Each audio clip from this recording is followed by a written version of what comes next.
스스로 군사력을 약화시킨 이유라는 제목으로 하나님 말씀 증거하도록 하겠습니다.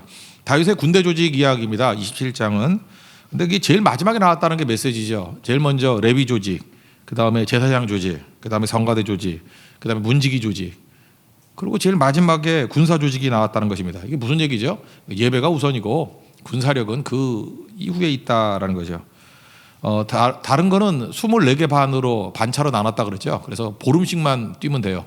1년을 24개로 나눠서 15일씩만 헌신하면 되게 조직을 만들었습니다. 그러니까 매너리즘에 빠질 수가 없죠. 이게 로테이션 순환을 하니까 거기다 또 제비까지 뽑으니까. 그러니까 언제나 최선을 다해서 충성스럽게 섬기는 조직입니다. 근데 군사 조직은 24개가 아니고 군사 조직만 12개예요. 그래서 한 반마다 반차마다 24,000명. 그러니까 24,000명 곱하기 12 하니까 28만 8천 명. 그러니까 이스라엘의 전체 군사는 28만 8천 명인데 그러면 다 상비군으로 조직해야지 될 거 아닙니까? 근데 이게 한 달씩 돌아가면서 지키는 거예요. 그러니까 2만 4천 명만 상비군입니다. 나머지는 다 예비군이죠. 오늘 1절을 보겠습니다. 시작. 이스라엘 자손의 모든 가문의 우두머리와 천부장과 백부장과 왕을 섬기는 관원들이 그들의 숫자대로 반을 나누이니 그 반열이 2만 4천 명이라 1년 동안 달마다 돌아가며 나왔으니 15절까지 그 12개 반이 쭉 나오거든요. 이게 무슨 얘기입니까? 군사력을 다 쓰지 않았다는 것입니다. 그 이유가 뭘까? 이게 메시지예요. 이건 다윗의 믿음의 표현입니다. 이 나라를 지키는 것은 하나님이 지켜주시는 것이지 군사력이 지켜주는 게 아니다. 믿음이에요, 믿음. 그래서 2만 4천 명만 상비군을 두고도 하나님이 지켜주시면 된다. 이거를 지금 강조하고 있습니다. 실제로 그랬는데 제일 강했잖아요. 사실 그 상대방 입장에서 한번 놓고 보십시오. 뭐하러 28만 8천 명을 다 동원할 필요가 있겠어요. 그냥 한 달씩 2만 4천 명만 둬도 외국에서 볼 때는 어떻죠? 저거 예비군으로 언제든지 군사력을 동원될 수 있는 사람이 28만 8천 명이 있어. 그러니까 30만이라 그러면 지금 우리나라 군대도 뭐 50만인가요? 60만인가? 50만 정도밖에 안 되잖아요. 그러니까 어마어마한 군사력이죠. 이게 지금 언제 얘기예요? BC 1000년대거든요. 뭐 한참 전 얘기거든요. 그러니까 엄청난 3000년 전 얘기인데 그때 30만 정도 된다 그러면 어마어마한 군사력 아닙니까? 근데 이게 순서대로 돌고 있는 거예요. 2만 4천 명씩 매달 이렇게 도는 거예요. 그러니까 전군의 조직이 다 된 거죠. 그러니까 뭐 굉장히 두려운 존재죠. 이게 약화시킨 것 같이 보이지만 오히려 이게 3,000년 전에 볼 때는 이게 어마어마한 또 군사 조직이 될 수도 있다는 것입니다. 그래서 부담은 덜하면서 또 항상 상시 이 전투에 들어갈 수 있는 인원이 28만 8천 명이었다. 근데 그 안에 이제 믿음이 있다라는 거예요. 다윗은 맨날 노래 부르잖아요. 뭐 대표적인 게 제일 많이 나오는 친구가 시편 18편 2절 보니까 여호와 하나님에 대해서 나의 반석이요, 나의 요새요, 나를 건지시는 자요, 나의 하나님이요. 노래도 많이 나오잖아요. 나의 피할 바이요, 나의 방패시요, 나의 구원의 뿌리요, 나의 산성이시로다. 제가 이제까지 성경 살펴본 것 중에 하나님에 대해서 가장 많은 의지가 나온 게 이 18장 2절이에요. 말만 이랬나요? 말만? 안 그랬다라는 거예요. 여호와가 나의 반석이고 나의 요새고 나의 구원의 뿌리다. 그걸 진짜 믿었기 때문에 군사력 다 동원하지 않고 그냥 2만 4천 명씩 매달 돌아가면서 해. 그래도 하나님이 지켜주시는 거야. 이게 믿음의 표현이라는 거예요. 우리는 있는 거 없는 거 다 긁어모아도 불안하잖아요. 왜냐하면 하나님이 도와주신다는 확신이 없기 때문에. 그래서 약간 부족하게 사는 게 좋습니다. 여러분이 뭐 나는 노후 준비도 다 돼 있고 미래 준비도 다 돼 있고 그게 무슨 믿음이에요? 아무것도 준비하지 말라는 얘기가 아니에요. 근데 일단 하나님이 지켜주시잖아요. 인생 가운데 중요한 문제는 내가 다 못할 일이에요. 내가 못할 일, 그걸 성경은 은밀한 일 그런다니까요. 은밀한 일은 하나님만 하실 수 있는 하나님의 영역이라고. 실제로 내 생명, 나 보호, 뭐 인도하시는 거 그게 내가 할 일이에요? 내가 못할 일이지? 하나님이 보호하시고 하나님이 인도해 주시는 거죠. 다윗은 그렇게 살았어요. 그래서 사실은 제일 큰 전성기를 누리게 되었다라는 것입니다. 여러분들도 하나님의 은밀한 일에 대한 보호가 있는 그런 승리하는 한 주간이 되길 바랍니다. 여기 12반 중에 뭐 몇 명만 살펴보면요. 1반의 특징, 야소부암이라는 사람이 나오는데요. 2절 3절 읽겠습니다. 시작. 첫째 딸 반의 반장은 삽딜의 아들 야소부암이요 그의 반에 2만 4천 명이라. 그는 베레스의 자손으로서 첫째 딸 반의 모든 지휘관의 우두머리가 되었고. 그러니까 유다가 그 며느리하고 사이에 난 게 베레스잖아요. 그러니까 유다 지파라는 뜻이죠. 제일 잘 나가는 지파, 정통 지파. 근데 야소부암이 어디서 만났냐면 아둘람 굴에서 만난 거예요. 어려울 때 만난 사람이에요. 그러니까 아둘람이 그게 쫓기는 사람들 다 모여 있지만 거기서 인물들이 다 나온 거예요. 그러니까 다윗과 초창기부터 헌신했던 사람들 다 인물이었다고. 역대상 11장 11절 우리가 넘어갔지만 앞부분에 보면요. 그는 30명의 우두머리예요. 여소보암. 그래서 야소보암. 이 사람은 30명의 우두머리고 또 특징이 뭐냐면 그 역대상 11장 11절 보니까 그가 창을 들어 한꺼번에 300명을 죽였고 이 전설이에요. 야소보암은 혼자서 창으로 300명을 죽였어. 뭐 이런 거. 이게 뭐 엄청난 전설이었던 것 같아요. 야소보암 그러면 일당 300 그런 사람이었어요. 거기다가 3반을 한번 볼까요? 5절을 한번 읽어보세요. 여기 분하야가 나오는데 5절 6절 한번 읽겠습니다. 시작. 셋째 달 군대의 셋째 지휘관은 대제장 여호야다의 아들 분하야요. 그의 반은 24,000명이라. 이 분하야는 30명 중에 용사요 30명 위에 있으며 그의 반 중에 그의 아들 암미 사밧이 있으며. 이 사람의 특징이 뭐냐 하면은 그 여호야다라는 제사장의 아들이에요. 아들인데 여기서는 뭐 그냥 한 지도자 정도로 나오는데 나중에 솔로몬이 왕이 되잖아요. 근데 다윗이 죽기 직전에 다윗의 아들 가운데 아도니아가 스스로 참칭하면서 내가 왕이다 그러면서 이렇게 반역을 일으키죠. 아도니아. 근데 아도니아 편에 요압 장군이 붙었다고. 요압 장군이. 그래서 나중에 요압 죽이죠. 요압도 죽이고 그리고 아도니아도 죽여버린 사람이 누구냐 하면 이 분하야예요. 그러니까 이게 사독 집안이거든요. 그러니까 이 집안이 솔로몬하고 밀착이 된 거죠. 밀착이 돼가지고 그러니까 그 어떤 의미에서는 솔로몬의 지지 기반이 됐던 그런 장군. 나중에 분하야가 군대 장관이 됩니다.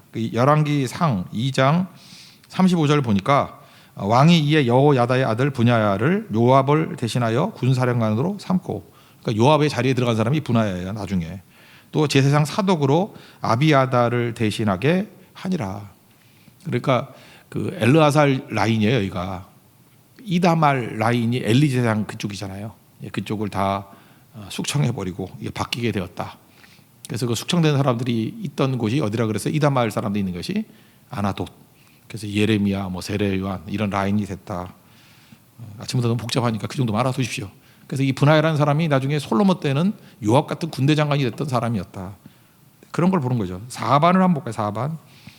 아사엘이 나오는데 7절 보겠습니다. 다 같이 시작. 넷째 달 넷째 지휘관은 요압의 아들 아사엘이요. 그 다음은 그의 아들 스베다이니 그의 반에 24,000명이요. 이 아사엘은 그러니까 다윗이 7명의 형이 있었잖아요. 8번째 아들이니까. 근데 누나 하나가 나와. 누나가 그냥 수루야예요. 수루야라는 누나가 있거든요. 누나의 세 아들이 오른팔이야. 첫째 아들이 요압, 둘째 아들이 아비새, 셋째 아들이 아사헬. 그래서 누나 아들들이니까 다윗에겐 조카들이죠. 요즘에 뭐 어떤 분 때문에 뭐 오촌 조카 그러는데 이건 삼촌 조카죠. 삼촌 조카라고 말 안 하지 그냥 조카라 그러죠. 예, 조카. 누나 아들들이에요. 누나 아들들. 그러니까 나 이것도 참 재밌다고 생각해. 다윗은요 형들 아들들은 잘 안 쓴 것 같아. 형하고 사이가 안 좋았던 것 같아요. 그죠? 뭐 기름 부을 때부터도 막 무시하고 뭐 너는 전쟁을 구경하러 왔다 막 이러니까 형하고 사이가 안 좋았던 것 같아. 막내가 좀 상처가 있었던 것 같아. 이거 성경에 근거 없어요. 내 순수한 추측이에요. 그런 것 같아. 누나는 되게 좋아했던 것 같아요. 수루야 누나 그러면서 스누나 그러면서 되게 좋아했던 것 같아.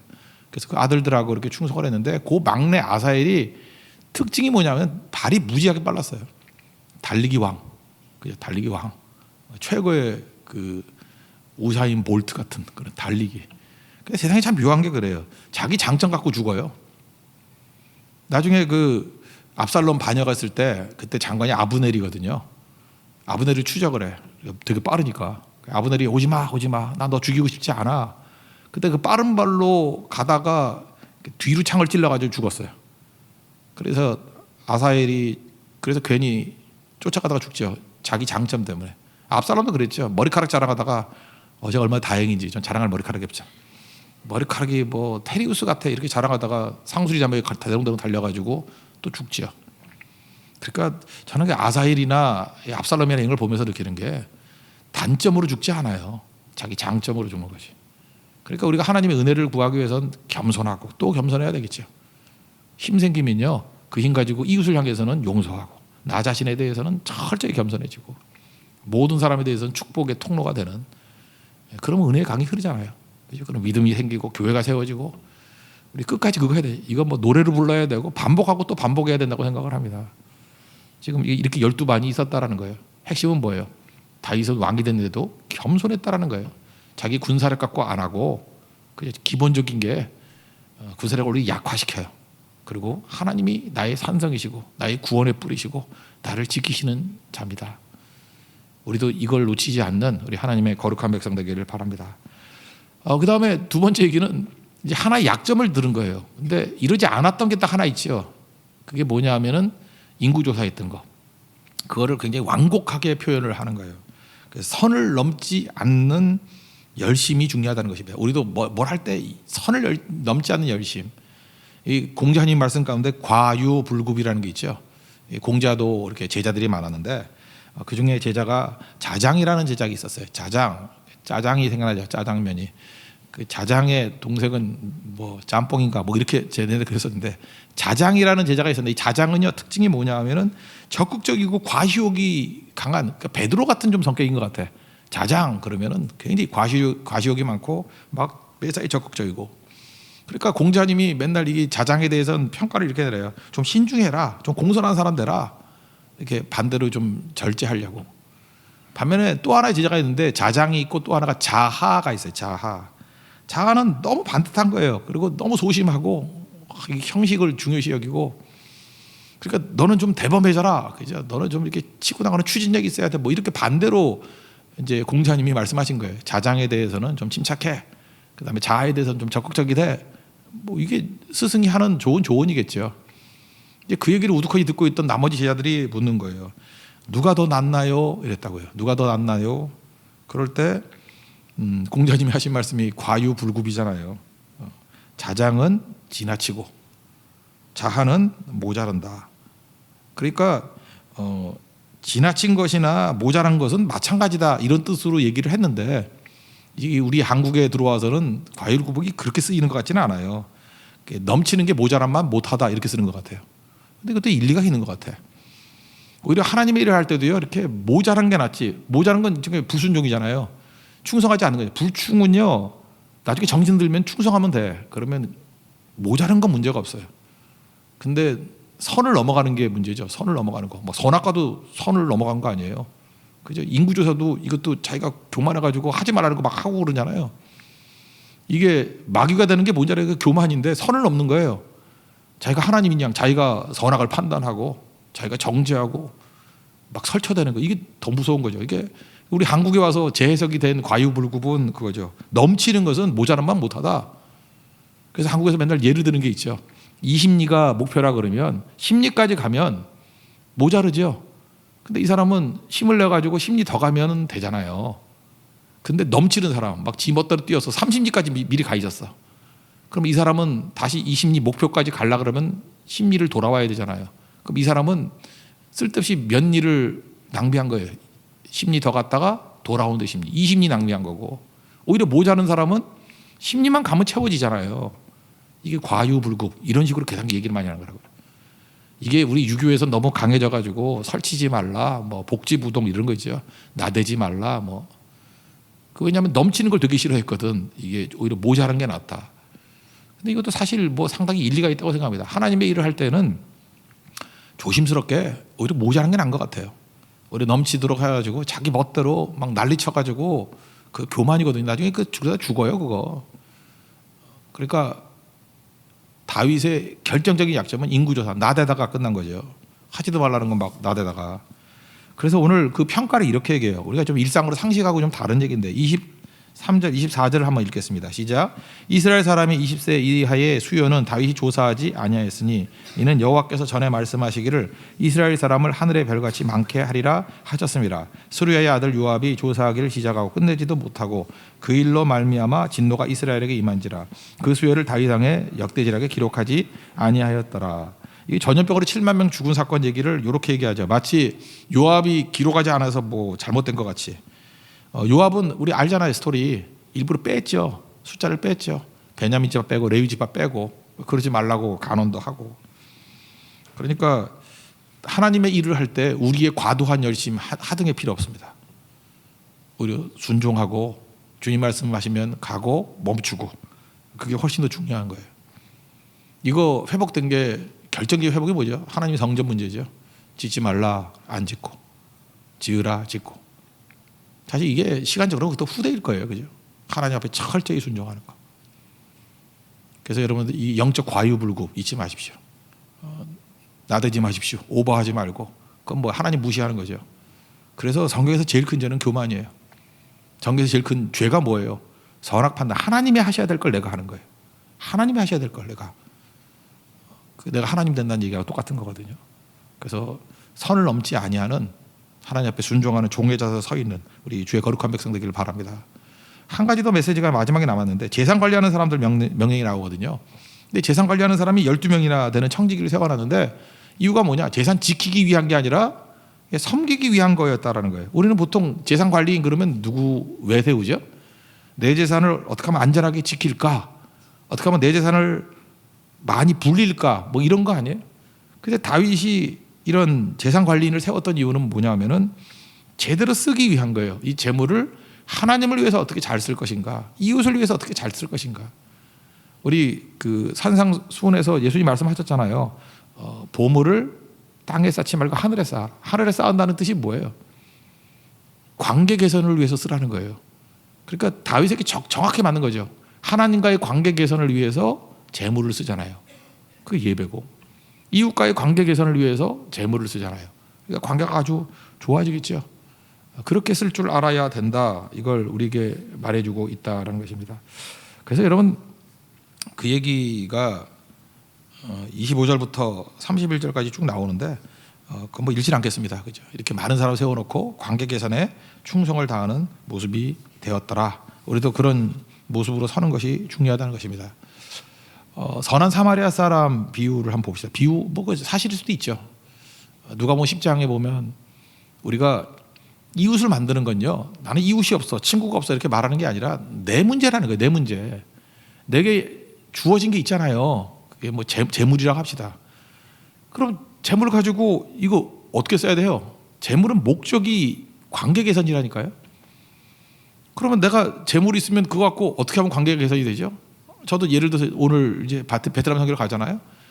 그럼 뭐 한 10만 원 정도 돈 바꿔놓고, 거기 물가도 싸니까 그거 가지고 누구 뭐 쌀국수 한번 사주고, 누구 뭐 어떤 집사님이 힘들어하면 피자도 한번 사주고, 그죠? 뭐 이렇게 막 목이 타서 그러면 콜라도 한 잔 사주고, 그럼 얼마나 관계가 좋아지겠어요? 받아먹고 뭐 욕할까? 그렇잖아요. 별거 아니잖아요. 그러니까 10만 원을 잘 쓸 수 있는 방법이 뭐예요? 이거 갖고 찬스거든. 물가도 싸고, 그 다음에 상태가 안 좋은 거 다 알고, 저는 알잖아요. 흐름상 여기 필요한 게 뭐다.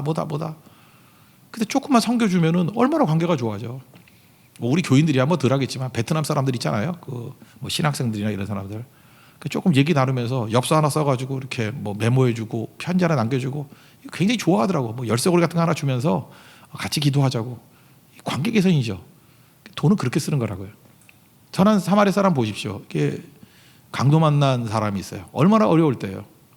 그때 얘 그 뭐 일당 두 번 한 20만 원 좀 맡긴 거죠. 그 돌아온 부비 더 내겠다. 그거 가지고 한 사람 마음을 완전히 얻은 거 아니에요. 그리고 예수님 그 비유의 내용에도 등장을 하고, 이거 싫어한 것 같아요. 어떤 그 사람들 그 당시에 알고 있던 뉴스. 그 예수님 마지막에 이렇게 묻잖아요. 누가복음 10장 36절에 내 생각에는 이 세 사람 중에 누가 강도 만난 자의 이웃이 되겠느냐. 나를 중심으로 누가 내 이웃이냐가 아니라 강도 만난 사람이 있어요. 근데 이 사람 이웃 되는 거 되게 쉽지, 그 얘기예요. 우리 주변에 강도 만난 사람이 얼마나 많은지 알아요? 어려움 당한 사람이 얼마나 많은지 알아요? 약한 사람이 얼마나 많은지 알아요? 그럼 우리 가서 도와주면 이웃 되는 거예요. 강도 만났으니까 상처 싸매주고, 그냥 그 여관 데려다가 주고, 그냥 말로 약속 좀 해주면 돼요. 그거 100만 원도 안 들어요. 이제 2대나 줬으니까 20만 원 줬고, 일당 10만 원을 치면 뭐 나중에 돈이 얼마나 더 들었겠어. 그러니까 100만 원도 안 들어가지고 한 생명을 완전히 살리고 얻고 마음을 다 얻어버리는 거예요. 돈 그렇게 쓰는 거라니까요. 관계 개선이에요. 그리고 또 우리는 선교하잖아요. 영혼들 살리고 하나님과의 관계 예배드리고 기도하고 선교하는데, 다윗의 모델이 이거예요. 다윗은 하나님이 진짜 엄청 줬는데, 줬다가 문제가 아니라 12명 청지기 세워놓고 어떻게 하면 이것을 관계 개선을 위해서 잘 쓸 것인가. 그래서 대부분은 성전 짓는 데 쓴 거예요. 거기에 쓰고 또 나눠주는 데 쓰고. 다윗은 모았다는 얘기는 별로 없어요. 다 어떻게 썼는지 얘기가 기록이에요. 다. 여러분 인생이 마찬가지예요. 버는 걸로 하나님 보시지 않고요. 가지고 있는 걸로 보시지 않고 쓴 걸로 보신다고요. 쓴 걸로. 어떻게 썼나. 쓴 걸로 심판받습니다. 하나님 앞에서 땅에 보물을 쌓는 인생이 아니라 하늘의 보물을 쌓는. 뜻이 뭐라 그랬어요? 관계 개선을 위해서 쓸 줄 아는 우리 하나님의 거룩한 영광 되기를 축원합니다. 자리에서 일어나겠습니다. 약할 때 강한 대신에 찬양하고 기도하도록 하겠습니다.